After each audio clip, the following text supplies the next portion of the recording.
about this week and giving you a preview of what's coming up next week. It has been a busy week, especially for our family. We just want to give thanks to you all who just expressed your love for Hudson during the baptism last week, and all those who weren't able to be there that reached out to us. It was a special time for us and for the life of the church. And I know you're getting all misty-eyed. I know. But anyway, but then Abby went off to college this week, so we drove her to Gardner Webb, and so it's been getting adjusted back to being just the four of us at the house. And it's just a crazy busy week though, with all the different stuff. A lot stuff going on here at the church too. Yeah, so we're getting ready in a few weeks to relaunch our link group, so that's exciting. For me, the most exciting thing that's been happening this week is seeing all the kids and preparing for the kids. So the preschool opened up this week, and it's been so much fun to hear the kids cackling in the hallways, and just so proud of the preschool committee and Kim and her teachers, and just what a great way to love on our community. So excited about that. Yeah, and we did them a big favor by giving them their first fire drill of the... I mean, you and I didn't. No, I mean, we were here though. We were here. We got to experience it. It was interesting. Yeah. So, but also this week we've been working really hard because Sunday is the launching of our new children's Sunday school program. Trackers of Truth. Trackers of Truth. And I know that I've talked a lot about it, but I really do hope that if you have an elementary age child, or a preschool child for that matter, that you will have them here on Sunday as we launch this. We're going to be introducing them to all of the different pieces and parts, and just super duper excited about that. So, and invite friends and family, that have children that age to come and be part of it. Yeah, that's during the Sunday school hour. And then during worship, we're going to do a time of prayer and blessing. It's called Blessings of the Backpack. So kids and teachers bring your backpacks and your briefcases. And we just want to take a moment as a church family. Beginnings are always anxious filled, but exciting. And I was one of those kids that loved the beginning of school, but I know that there were some who really didn't like the beginning of school. So we know that there comes all these different emotions, and we want to pray a special prayer of blessing over those that are getting ready to start or have already started school. So that will be during the worship hour. You'll have a chance to come forward.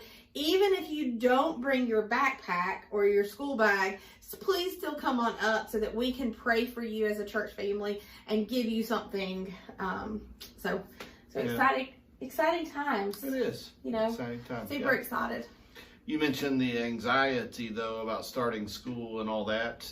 Adding to the anxiety, and if you watch the news at all, is our COVID numbers just continue to climb. And last week I asked you to pray against that virus, and I'm going to continue to ask you to do that.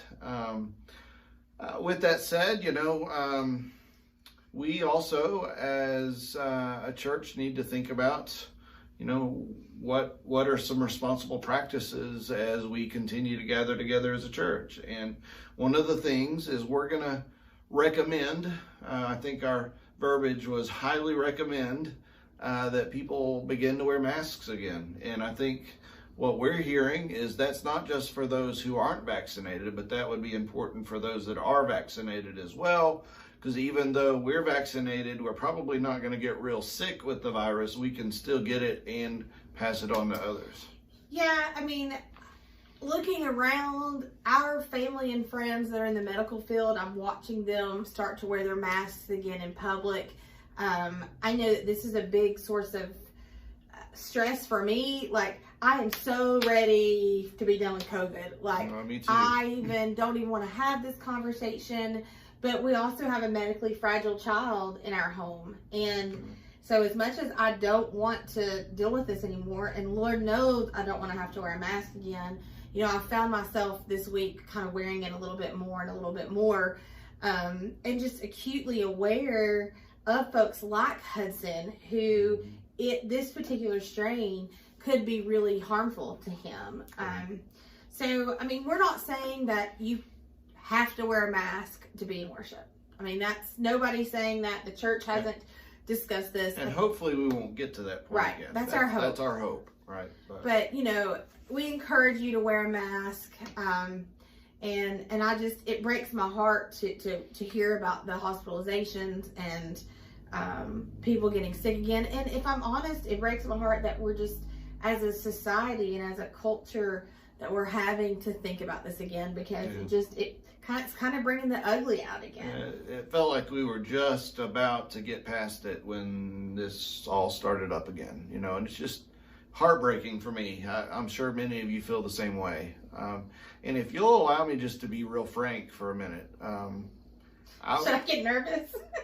Maybe. I know that this has been politicized, sometimes depending on whatever side of the aisle you align with.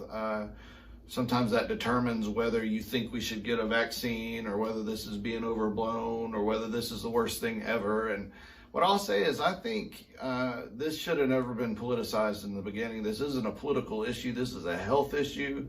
This is a love your neighbor issue. This shouldn't have anything to do with what president you might have voted for or who you might vote for in the next election. In my mind, those two things, this being a health issue and politics, they just don't belong together.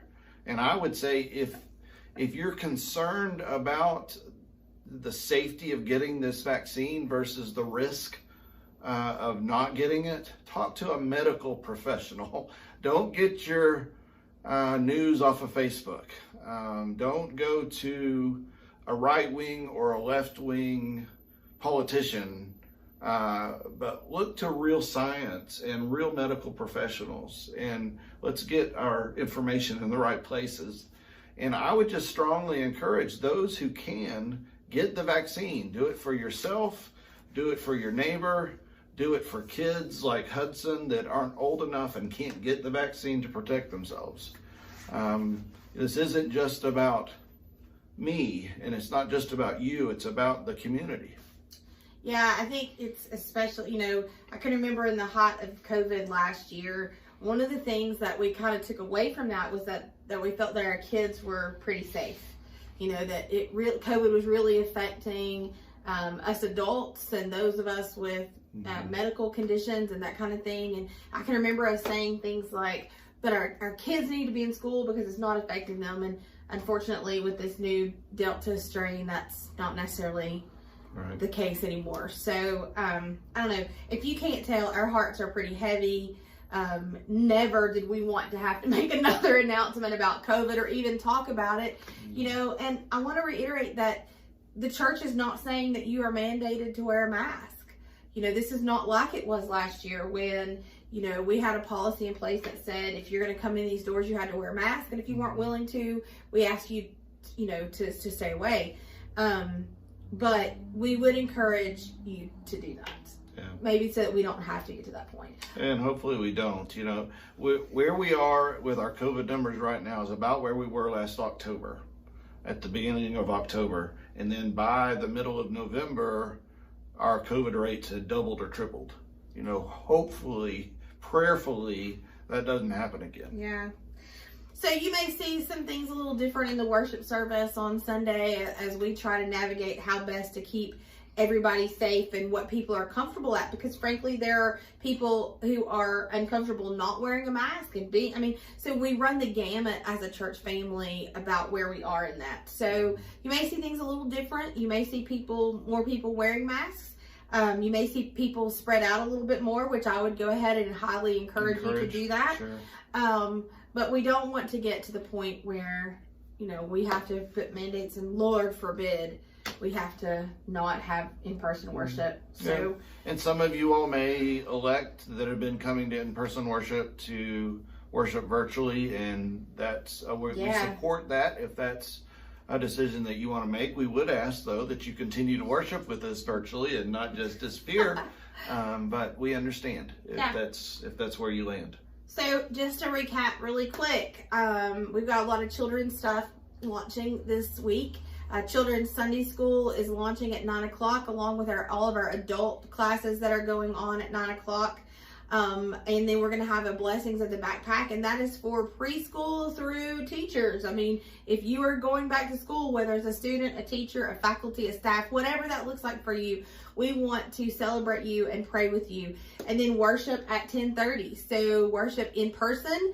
We encourage you to wear a mask if you would like to, if that makes you feel comfortable. But also virtually. So 10:30, you can catch us on Facebook, YouTube, Roku, the church app, the church website, all those different places that we kind of got familiar with last year.